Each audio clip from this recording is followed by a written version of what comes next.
Kushner is not buying that island in Albania to turn it into a luxury resort. The story that they've put out is that this is a luxury resort project backed by the Saudis and facilitated by the Albanian government. So this is the island here. Look what even Google Maps has labelled this as, firstly. But let's zoom out a bit. That island is here, right there. It is at the exact point where the Adriatic Sea becomes the Ionian Sea, approximately 56 miles from Italy. The single most important geographic fact to understand is that whoever controls this island, Strazan, controls the Strait of Otranado. This narrow choke point between Albania and Italy is the only maritime gateway between the Adriatic and the Mediterranean. Historically, every single navy that has ever wanted to dominate this area or control trade through it has had to occupy and fortify Sazan. This means a lot of the work is already done for them. There are 3,600 nuclear survivable bunkers on this island. There's also 10 miles of underground tunnels connecting command posts, ammunition stores, submarine pens and hideouts. There are Soviet submarine pens and deep-water anchorages already there, ready for use. All of this militarizing of the island, preparation for nuclear war, was done during the Hoxha regime. I will do a separate video about the Hoxha regime in Albania. But here's the full chain of control. It passed from the Ottomans to the Italians to the Albanians to the Soviet Navy, back to the Albanians, and now suddenly it's going to a private American cartel. The through line here is that it has been a military garrison for the local navy. The exception at the end is that it's now being sold to Jared Kushner. Why is Europe allowing the Project 2025 guys to buy their own nuclear garrison in the middle of the Adriatic Sea? Well, we're not, because this was Albania yesterday. Shout out to anybody that was there, you absolute legends.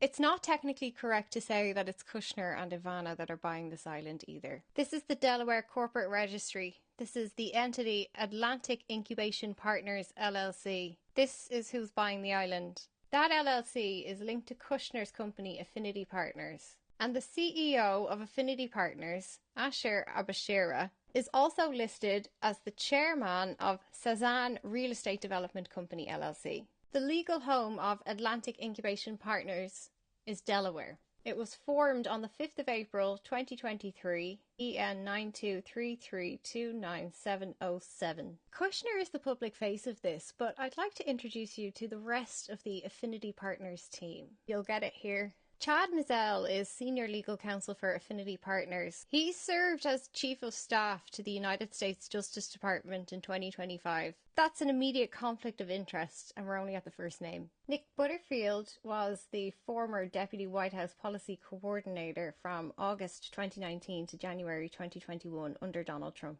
Also, before that, he interned during George W. Bush's administration. When you search for Lauren Key, the first thing that comes up is the letter that the US Finance Committee had to send her in this CFO role a year ago, saying specifically, I write seeking information relating to the recent revelation that 99% of the investment funds that you are managing is coming from the Saudi Arabian government. This is Chairman Wyden's letter to her, where he literally opens it saying, it is deeply concerning that several Middle Eastern governments are using funds managed by Affinity as a means to pay millions of dollars in fees to the president's son. When I search for the name John Rader, the first thing that comes up is his bio at the Hoover Institution that confirms he is also senior counselor at Palantir and was chief of staff to the US Senator Bill Hagerty. He also spent 4 years in the White House. The next slide is what they call their Global Research and Geoeconomics team. The first one, Major General Miguel Correa, is a retired Green Beret 2-star US Army general. He was the Defense Attaché, which is the highest ranking member of the armed forces stationed in an overseas embassy. He was in Dubai. There, he coordinated a secret 2017 US Special Forces rescue of a downed Emirati helicopter in Yemen. He saved a wounded Emirati royal and became the personal hero to the Crown Prince. He is credited with coining the name Abraham Accords. Charming. The next one is Kevin Hassett, head of global research. Another screaming conflict of interest. Hello? Is the US democracy just for decoration? He is currently the director of the White House National Economic Council, the most senior economic policy job in the building.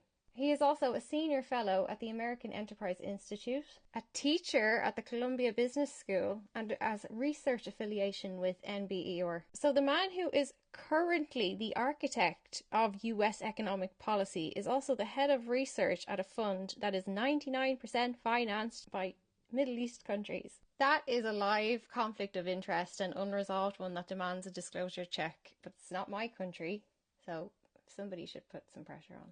And then this one, Cale Klingenpeel, is the former chief economist at the America First Policy Institute. You know, the Trump-aligned policy shop? Now, they're partners. Asadne Avi is also a partner at Apis Partners, a private equity fund, and Wolfenson Fund Management, another private equity fund that was founded by the previous World Bank president James Wolfenson. He's also ex-Lazard. It's weird how I read those positions as crimes, but he would probably hear them as a flattering compliment. But anyway, the pattern across his CV is the same machine, extracting fees from the poorest people on earth and dressing that up as inclusion. It's similar with the second one. Brett Perlman is also PE investment banking.